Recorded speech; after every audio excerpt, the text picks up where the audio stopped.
ओम नमः शिवाय। मित्रों, मैं आचार्य चंद्र प्रकाश परम कल्याण साधन यूट्यूब चैनल में आप सबका हार्दिक स्वागत करता हूं।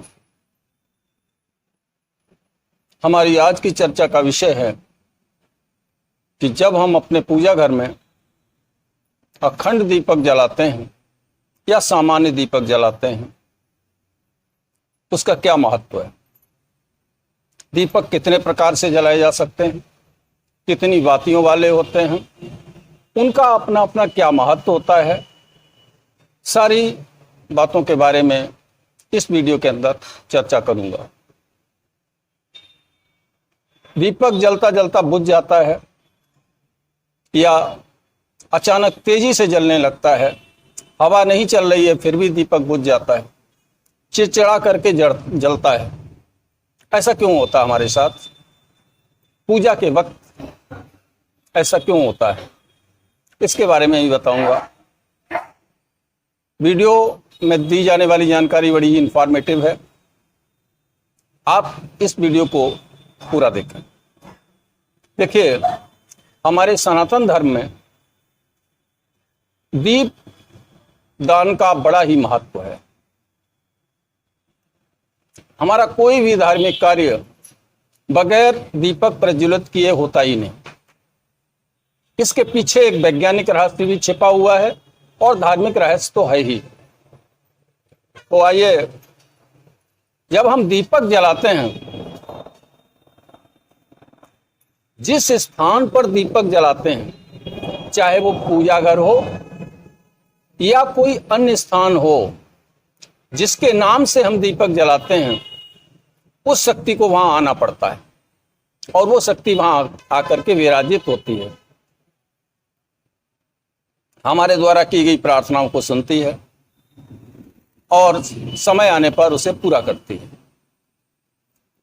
तो मैं आपको बताने जा रहा हूं कि जिस घर में सुबह अथवा शाम को दीपक जलाया जाता है, वहां देवताओं का निवास होता है, आर्थिक उन्नति होती है, समस्याओं के निराकरण के लिए मार्गदर्शन प्राप्त होता है। हालांकि सब कुछ देवता ही नहीं करते, हमें भी करना पड़ता है। हम प्रयास करेंगे, देवता मदद करेंगे, ये यहां तक तो बात ठीक है। और सारा कुछ हम देवताओं के ऊपर छोड़ दें और हम हाथ पर हाथ धरे बैठे रहें, तो ऐसे काम नहीं चलेगा। प्रार्थना की अपनी शक्ति है। तो कभी भी हम, अभी इस समय पितृपक्ष चल रहा है, आगे नवरात्रियां आने वाली हैं, हम सभी जो पूजा करेंगे उसमें दीपक तो जलाएंगे ही। तो हमें ध्यान रखना है कि हमारा जो पूजा घर है, उसमें बहुत सी मूर्तियां रखी हुई हैं, बहुत सी हमने मूर्तियां सजा के रखी हैं। और मान लीजिए हम पूजा करना चाहते हैं किनकी? माँ दुर्गा की, माता काली की या भगवान शिव की, उनके नाम का दीपक देना चाहते हैं। इतनी मूर्तियों के समक्ष यदि हम एक दीपक जलाते हैं तो वो किसके नाम का जलाएंगे? और इतने दीपक जला नहीं सकते जितनी वहां मूर्तियां रखी हुई हैं। बड़ी विकट समस्या आती है। यहां पर साधक भ्रमित हो जाता है कि मैं क्या करूं। मैं आपको सावधान करना चाहता हूं कि अगर आप भगवान शिव आपके इष्ट हैं या माँ दुर्गा इष्ट हैं या माता काली इष्ट हैं, जो भी आपके इष्ट देव हैं, आप उनके नाम का दीपक जलाइए, सिर्फ एक। बाकी जितने भी देवता हैं सभी खुश हो जाएंगे। अलग अलग दीपक ना जलाएं, क्योंकि 2, 4, 6, 8, 10 विषम संख्या में दीपक नहीं जलाए जाते और यहां आवश्यकता भी नहीं है। आप उन्हीं का दीपक जलाइए जो आपके इष्ट हैं। माता दुर्गा है तो माता दुर्गा का जलाइए, भगवान शिव हैं तो भगवान शिव का, माँ काली हैं तो माँ काली का, हनुमान जी हैं तो हनुमान जी का, भगवान श्री राम, भगवान श्री कृष्ण, कोई भी हैं, आप उन्हीं के नाम का एक दीपक जलाइए। संकल्प लेते हैं, अखंड दीपक के लिए जब हम संकल्प लेते हैं तो हमें बड़ी सावधानी की आवश्यकता होती है। दीपक सही समय पर जलना चाहिए, एक निश्चित समय पर। एक निश्चित समय का बड़ा ही महत्व है। हम किसी को आमंत्रित करते हैं और वो आता है, समय दे देते हैं, और उस समय पर हम घर पर ही नहीं मिलते, तो बेचारा क्या सोचेगा? क्या वो आपके आह्वान से, आपके आमंत्रण से खुश होगा? नहीं होगा ना। तो यही देवताओं का हाल है। आप निश्चित समय कर लें, उसी निश्चित समय पर दीपक जलाएं। दीपक जलाने से पहले उस देवता की महिमा कहें, उनकी स्तुति करें, और साथ ही साथ आवाहन उनका करें। आवाहन मंत्र संस्कृत में है, जैसे माता गायत्री का है, आयात वरदे देवी त्रयाक्षरे ब्रह्मवादिनी गायत्री क्षमसा माता ब्रह्मयोने नमोस्तुते। तो ये माता गायत्री का है, संस्कृत में है। लेकिन आपको संस्कृत नहीं आती है, तब क्या करेंगे? तब आप अपनी भाषा में बोलें। देवताओं को हर भाषा समझ में आती है, ऐसी कोई भाषा नहीं है जिसे देवता जानते नहीं। आप अपनी टूटी फूटी भाषा में ही कहें, हे प्रभु आइए, मैं आपके नाम का दीपक प्रज्वलित कर रहा हूं, आप इसे ग्रहण कीजिए। देवता आएंगे, उनकी शक्ति आएगी और उस दीपक को ग्रहण करें। ठीक है? विनती करना है, स्तुति करना है, स्तुति करिए। संस्कृत में आती है, बड़ी अच्छी बात है। संस्कृत में नहीं आती है तो अपनी हिंदी भाषा में करिए, या जो भी आपकी लोकल लैंग्वेज है, प्रांतीय भाषा है, उसमें कर लीजिए, कोई दिक्कत नहीं। दीपक कई तरीके के होते हैं, कई तरीके के। मिट्टी का, पीतल का, तांबे का, सोने का, चांदी का, तमाम तरह के दीपक होते हैं, अष्टधातु का। लेकिन मैं आपको बता दूं, मिट्टी के दीपक से बढ़िया दीपक शास्त्रों में और कोई नहीं बताया गया। सबसे अच्छा मिट्टी का दीपक है। मिट्टी का दीपक आप जलाइए। बाती ऊपर रखेंगे कि लंबी बाती बनाएंगे? कैसी भी बाती बना लीजिए, एक ही महत्व है। चाहे गोल रखिए बाती, चाहे लंबी बाती बनाइए। ठीक है? दीपक में तेल किसका प्रज्वलित करना है? दीपक में तेल सरसों का चलता है, तिल के तेल का चलता है, घी का चलता है। अब अगर आपके पास, वैसे सबसे अच्छा घी का दीपक माना जाता है, लेकिन यदि आपके पास आर्थिक समस्या है और जैसे आप नव दुर्गा की साधना करना चाहते हैं, 9 दिन जलाने के लिए अखंड दीपक जलेगा, तो 9 दिन के लिए आपके पास पैसा नहीं है, तो क्या करें? तो आप तिल के तेल का जलाइए। उसके लिए पैसा नहीं है तो सरसों के तेल का जलाइए। लेकिन एक बात याद रखना, अगर आप घी खाते हैं तो आपको घी का ही जलाना चाहिए। आप खाएंगे घी, देवता को खिलाएंगे तेल, ये नहीं चलेगा। इससे देवता की कृपा आपको प्राप्त नहीं होगी। आप अपनी सामर्थ्य के अनुसार करिए। देवता नहीं मांगते हैं कि मुझे ये दीजिए, आपके पास जो कुछ है बस वही दे दीजिए। सिर्फ भाव चाहते हैं, समर्पण चाहते हैं, आप आत्मसमर्पण कर दीजिए, देवी मां खुश हो जाएंगी। ठीक है? इस अखंड दीपक का इतना बड़ा महत्व होता है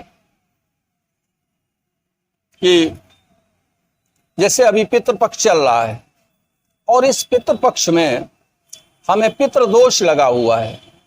ज्योतिषी ने बताया कि पितृदोष है, जिसके कारण हमारे घर में समस्याएं हैं। कहीं बीमारी है, कहीं कर्जा है, कहीं मुकदमा है, कहीं अन्य तरह की परेशानियां हैं। तो ये समय ऐसा समय है, इसमें आप अपने पितृ दोष से मुक्त हो सकते हैं बड़ी आसानी के साथ। आप भगवान, आपके जो भी इष्ट हैं, मैंने पहले ही बता दिया है, आपके जो भी इष्ट हैं उनके सामने प्रार्थना कीजिए, उनके सामने दीपक जला के रखिए और उनसे कहिए, प्रभु मैं ये दीपक आपको समर्पित करता हूं अपने पितरों के नाम से। आप अपने पितरों के नाम से भगवान, जो भी आपके जो भी भगवान हैं, जिनको भी आप मानते हैं, उनके समक्ष दीपक जलाइए, दीपक समर्पित कीजिए भगवान को। नाम लीजिए पितृ का कि हम अपने पितृ दोष के निवारण के लिए, अपने पितरों को खुश करने के लिए ये दीपक आपको अर्पित कर रहा हूं। कृपा करके हमारे पितरों को खुश कीजिए, हमें पितृ दोष से मुक्त कीजिए।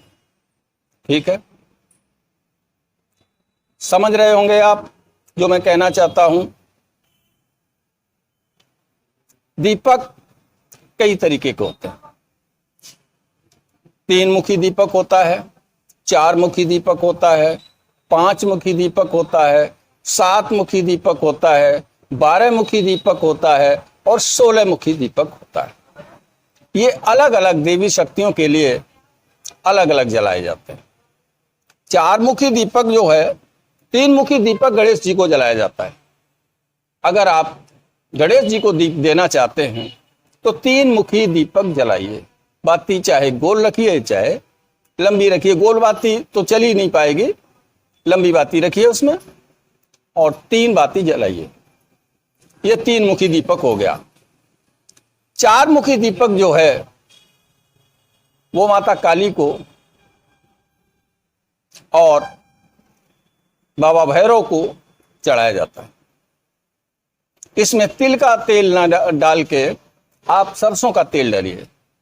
माता काली के लिए सरसों का तेल चलेगा और गणेश जी के लिए देसी घी का दीपक जलेगा।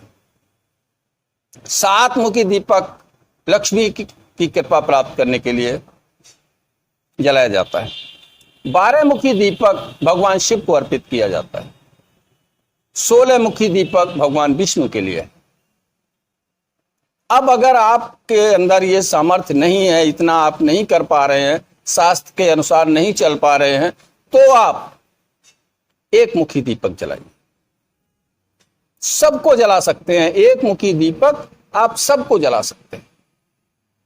खर्चा भी कम आएगा और आपकी साधना भी पूरी होगी, साथ ही साथ उस देवी शक्ति की कृपा भी आपको प्राप्त हो जाएगी। ठीक है, तो ये रहा अखंड दीपक जिस स्थान पर जलाया जाता है पहले दिन संकल्प करके। मान लीजिए हमने संकल्प किया कि हमको, हमारी साधना है 11 दिन की, तो हमने 11 दिन के लिए संकल्प कर लिया कि 11 दिन हम अपना अखंड दीपक जलाएंगे। अपनी सामर्थ्य के अनुसार उसमें तेल डालिए या घी डालिए। संकल्प करिए कि मैं इस समय अखंड दीपक जलाऊंगा, फिर उस दीपक को बुझने नहीं देना है 11 दिन तक। उसकी एक बच्चे की, छोटे बच्चे की तरह से जैसे देखभाल की जाती है, उस दीपक की देखभाल करते रहना। तो जिस दिन आप संकल्प करेंगे उसी दिन उस देवता के गण, उस देवता की शक्ति वहां आकर के विराजित हो जाएगी। आपकी हर प्रकार से सुरक्षा होगी। कहीं भूल चूक होगी तो हमारा दर्शन भी मिल जाएगा आपको सपने के माध्यम से। वो शक्ति सपने के माध्यम से बता देगी यहां पर आप गलती कर रहे हैं। ठीक है, माता काली की, माँ दुर्गा की, माँ लक्ष्मी की या किसी भी स्त्रीलिंग देवी की पूजा कर रहे हैं, उनको, उनके लिए संकल्प कर रहे हैं कि अब जैसे नवदुर्गा आएंगे तो इसमें संकल्प करेंगे कि 9 दिन का हमें दीपक जलाना है अखंड। तो उसी दिन, जिस दिन आप दीपक जलाएंगे उस दिन ही उनकी शक्ति, उनके गण, उनकी योगिनी आकर के बैठ जाएंगे। फिर वो जाएंगी नहीं, तो आपको पूजा भोग समय से देना है, समय पर अखंड दीपक जलाना है। बात क्लियर हो गई, ये कंसेप्ट क्लियर हो गया। अब बात करते हैं, दीपक कभी भी नंगी जमीन पर रख करके नहीं जलाया जाता।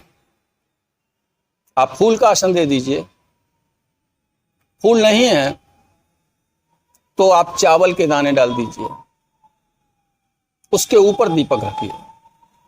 कभी भी सीधा सीधा जमीन पर दीपक नहीं रखा जाता पूजा का। इसका बहुत बड़ा नुकसान हो सकता है। वो शक्ति जो आप पैदा करेंगे अपनी पूजा से, वो शक्ति जमीन में चली जाएगी। आपको क्या मिलेगा? आपका समय, श्रम, साधन व्यर्थ चले जाएंगे। तो आप जलाइए उस दीपक को, तो नीचे आसन दीजिए, बगैर आसन के दीपक मत जलाइए। आशा करता हूं कि वीडियो लंबा हो जाएगा, लंबा हो भी गया है। और ये वीडियो में डॉक्टर चतुर्वेदी कैंसर इंस्टीट्यूट एवं रिसर्च सेंटर गोरखपुर से बना रहा हूं।